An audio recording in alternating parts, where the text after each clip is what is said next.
Salut, c'est Claude Marion, auteur désormais des Nouvelles Misogynes chez Odessa. Donc 17 micro-fictions qui balisent totalement l'art de la micro-fiction. Peu humoristique, drôle, léger, très accessible, voilà.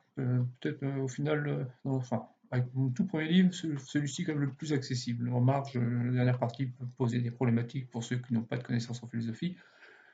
L'anti-humaniste, il y a une partie qui est assez complexe, qui parle beaucoup de Kant, aussi de philosophie, et alors que ce livre est complètement accessible, vous pouvez le faire lire à des adolescents, si vous voulez leur faire lire quelque chose qui détonne un petit peu dans le paysage livresque contemporain.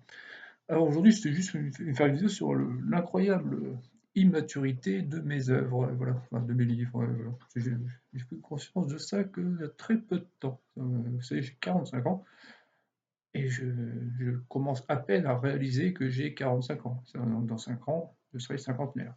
Et la vérité est que je vis une vie qui ressemble beaucoup plus à un mec qu'à 25 ans, une sorte d'étudiant perpétuel. Je vis avec ma femme, j'ai un grand appartement, mais j'ai gardé mon studio d'étudiant comme bureau. Je passe pas mal de nuits aussi ici. C'est un bordel monstre chez moi, il y a tous mes bouquins. Je passe mon temps à lire, à écouter de la musique. Donc, qui passe son temps à lire, à écouter de la musique? Un étudiant. Donc en fait, j'ai toujours une vie d'étudiant. Et forcément, comme je ne crois pas du tout au concept d'art objectif, l'art objectif, ça serait et le rêve du naturalisme, c'est de fixer des vies communes et de raconter comment ça se passe, par exemple, dans une famille, quoi, trois enfants et tout ça. Je ne crois pas du tout en ça. Je crois que l'art est toujours subjectif et qu'en fait, on peut bien porter dans nos œuvres que nos conceptions individuelles. Donc moi, dans mes bouquins, mes héros sont toujours soit célibataires, soit en couple, enfin, souvent en couple libre et tout ça. Ils n'ont pas d'enfants, ils n'ont pas d'emploi, ils ont souvent une vie d'intellectuel oisif et tout ça. Pourquoi? Bah parce que ça ressemble assez fortement à la vie que je mène, tout simplement. Donc l'art objectif, pour moi, c'était une hérésie.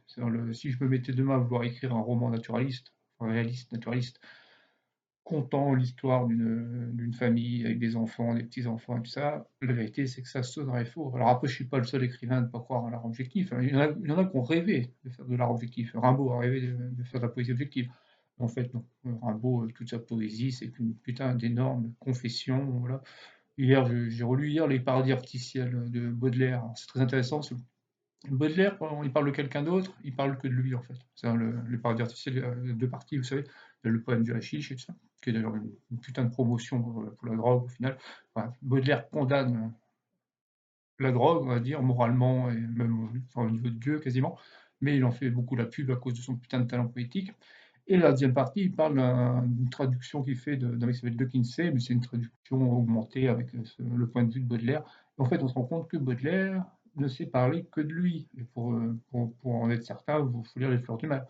Les Fleurs du Mal, c'est un ouvrage très subjectif, autocentré à mort. En fait, moi, alors je ne sais pas si c'est parce que je lis énormément, mais j'ai remarqué ça.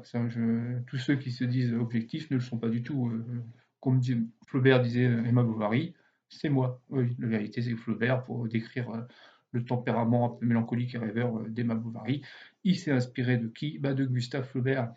Alors du coup, mes livres à moi, bah, ils me ressemblent énormément, mais par contre, j'ai pas l'hypocrisie de les mettre à distance. Quand on me lit, on comprend tout de suite que le fond de ma matière, c'est ma propre personne. Voilà. C'est pour ça que mon dernier livre que j'ai écrit là en début d'année, qui va peut-être sortir en fin d'année ou l'année prochaine, s'appelle Mégalomanie. J'ai pris conscience que le travail même littéraire va tellement loin dans le subjectivisme qu'à la fin, on finit par se prendre soi-même pour une sorte de dieu ou de prophète. Enfin, Dieu au maxima et prophète au minima, quoi. Et voilà. Et du coup, si vous lisez mes livres, vous allez voir ça dans En marge, l'antihumanisme, c'est très prégnant, et encore dans Les Nouvelles Misogynes, c'est à la première lecture, si on a une lecture superficielle, on va se dire oui, c'est un mec de 25 ans qui les a écrits. Alors que non, c'est plutôt un mec de 30 ans, 33 ans. Vous voyez, donc c'est pas un mec de 25 ans. C'est-à-dire le fond, on a l'impression que c'est un gamin, un étudiant qui écrit. D'ailleurs, la vie qu'il mène ressemble, comme je l'ai dit, à celle d'un étudiant et tout ça. Et là, le seul endroit où on peut percevoir que bah, je n'ai pas 20 ans ou 25 ans, c'est dans la littérature, la technique littéraire, la construction, le style et tout ça. Là, on voit que j'ai du métier et on comprend que j'ai 45 ans. Par exemple, Mégalomanie, là, l'ouvrage que j'ai écrit en début d'année, ça fait que 100 pages, mais c'est très stylisé, on va dire. Donc là, on sent que j'ai de la bouteille. Pour moi, c'est ce que j'ai fait de meilleur, c'est ce que j'ai fait de plus pointu. C'est un peu hermétique et tout ça. Mais pareil, pareil, le fond, c'est pareil. On va se dire, mais le mec a des préoccupations de jeune, quoi. Alors, il y a toujours chez moi cette obsession sur le vieillissement, la mort et tout, mais qui font très crise post-adolescente. Ouais. Et j'ai pris conscience de ça, je vous assure, en écrivant ce fameux bouquin Mégalomanie. Je me suis dit, waouh, Claude, tu es dans ta sphère, dans ta crise d'ado qui n'en finit pas, en fait, au final. Ça a toujours ce même questionnement existentiel qui est hyper prégnant, qui est très post-adolescent.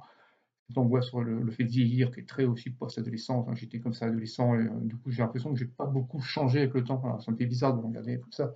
Là, je me vois dans la webcam, vous voyez. Je vois que j'ai les cheveux qui blanchissent et tout.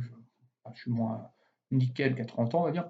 Mais la vérité, c'est que ma littérature fait très jeune, du coup, elle est très immature sur le fond. Voilà. Alors, sur la forme, moi, je la trouve assez complexe. Pour ça, il faut avoir peut-être l'œil de l'expert. Hein. Je sais que quand vous êtes écrivain, vous lisez comme un écrivain.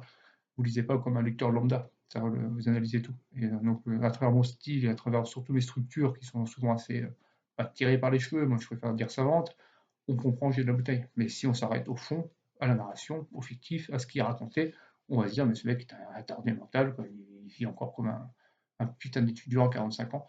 Eh ben oui, pourquoi? Parce que c'est le cas. Voilà les mecs, c'est tout ce que j'avais à dire pour faire un peu mon autocritique. Vous pouvez vous abonner pour me faire plaisir, vous pouvez me troller, c'est gratuit. Et pour l'achat de mes livres, c'est la description. C'est les mecs, à la prochaine.